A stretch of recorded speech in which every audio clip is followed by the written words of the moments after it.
जय श्री श्याम प्यारे भक्तों, आज हम सभी दर्शकों के प्रिय जय श्री श्याम खाटू बाले बाबा की एक संक्षेप में कहानी सुनवा रहे हैं।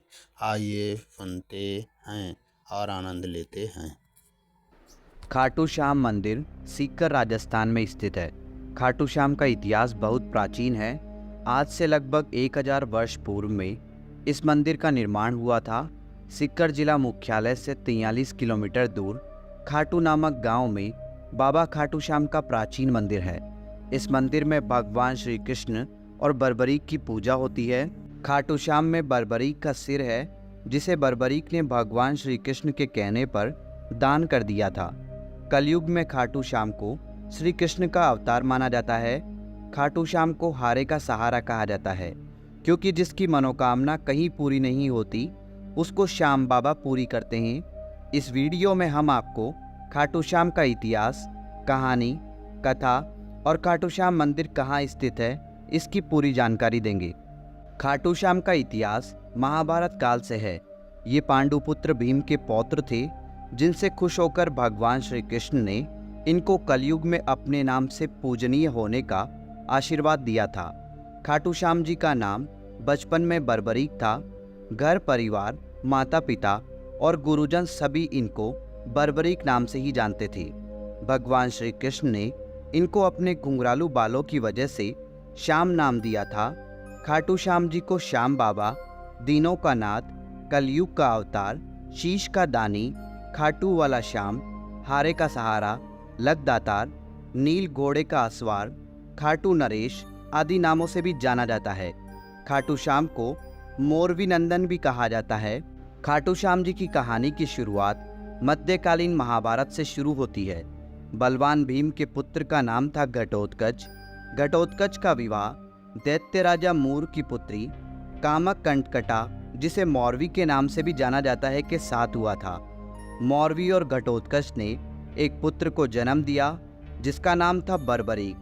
बचपन से ही बर्बरीक ने अपनी माता मौरवी और भगवान श्री कृष्ण से युद्ध कला सीखी। बर्बरीक ने भगवान शिव की तपस्या की, जिससे प्रसन्न होकर शिव जी ने उन्हें 3 बाण दिए। ये 3 बाण उनको तीनों लोकों में विजय दिलवा सकते थे। यह वरदान पाकर बर्बरीक बहुत खुश हुए। बर्बरीक अपनी वीरता और शक्तियों के लिए जाने जाते हैं। महाभारत काल में जब कौरव और पांडवों के बीच युद्ध शुरू होने वाला था, तब बर्बरीक अपनी माता के पास गए और युद्ध देखने की स्वीकृति मांगी। इस पर उनकी माता ने उनसे पूछा कि तुम किसकी तरफ से युद्ध लड़ोगे। इस पर बर्बरीक ने जवाब दिया, जो हारेगा मैं उसकी तरफ से युद्ध लड़ूंगा। माता से आज्ञा मिलने के बाद बर्बरीक महाभारत का युद्ध देखने के लिए निकल पड़े। भगवान श्री कृष्ण यह सब देख रहे थे। श्री कृष्ण जानते थे कि यदि बर्बरीक को नहीं रोका गया तो युद्ध का परिणाम पलट देगा। रास्ते में जाते हुए बर्बरीक को श्री कृष्ण ने ब्राह्मण का रूप धारण करके रोका और पूछा, हे बालक, तुम अकेले यह 3 बाण लेकर कहाँ जा रहे हो?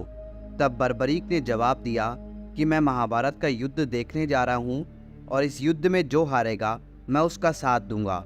उपहास पूर्वक श्री कृष्ण ने कहा, सिर्फ 3 बाण के सहारे युद्ध लड़ने जा रहे हो?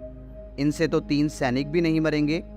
यह सुनकर बर्बरीक बोल पड़े, हे ब्राह्मण, यह कोई साधारण बाण नहीं है। यह बाण मेरे आराध्य महाप्रभु शिवजी ने मुझे दिए हैं।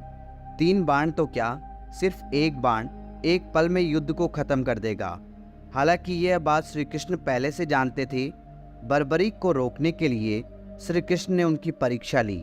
श्री कृष्ण ने कहा, हे बालक, इस पीपल के पेड़ के पत्तों को भेद कर दिखाओ।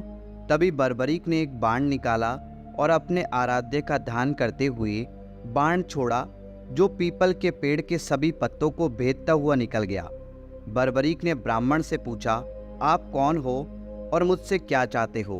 इस पर उस ब्राह्मण ने जवाब दिया कि मुझे दान चाहिए, क्या तुम दे सकते हो? बर्बरीक ने कहा, मांगो, आपको क्या चाहिए? तब ब्राह्मण ने उनका शीश दान में मांग लिया। यह सुनते ही बर्बरीक समझ गया कि यह कोई साधारण आदमी नहीं है। उसने ब्राह्मण को अपने वास्तविक रूप में आने को कहा। तब भगवान श्री कृष्ण अपने असली रूप में बर्बरीक को दर्शन दिए। अपने गुरु को सामने पाकर बर्बरीक धन्य हो गया। तब बर्बरीक ने रात भर भजन किया और दूसरे दिन फाल्गुन शुक्ल द्वादशी को स्नान करके अपने हाथों से बर्बरीक ने बिना देरी किए अपना शीश काटकर भगवान के चरणों में रख दिया। भगवान श्री कृष्ण ने शीश को एक ऊंचे स्थान पर रखा ताकि बर्बरीक महाभारत का युद्ध देख सके। बर्बरीक की दानवीरता से खुश होकर श्री कृष्ण ने उन्हें अपना नाम श्याम उपहार स्वरूप भेंट किया। साथ ही आशीर्वाद भी दिया कि आने वाले युग में तुम मेरे नाम से पूजे जाओगे। जब भी कोई हारा और टूटा हुआ भक्त तुम्हारे पास आएगा, तुम्हारी पूजा से उसके सब काम पूर्ण होंगे।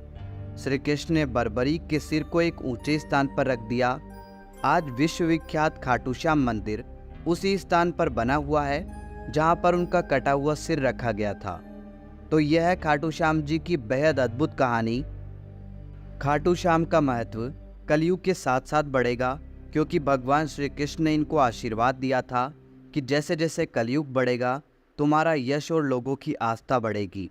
आज बाबा खाटू श्याम हारे का सहारा बनकर भक्तों के काम कर रहे हैं और उनके दुख दर्द का हरण कर रहे हैं। खाटू श्याम का महत्व इसलिए भी बढ़ जाता है कि इन्हें कलयुग का भगवान माना जाता है।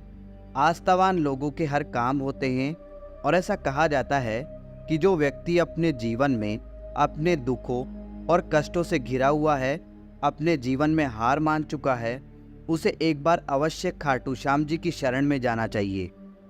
तो दोस्तों, उम्मीद करते हैं बाबा खाटू श्याम का इतिहास और खाटू श्याम जी की कहानी आपको बहुत पसंद आई होगी।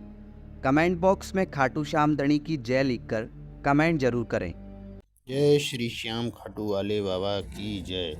धन्यवाद।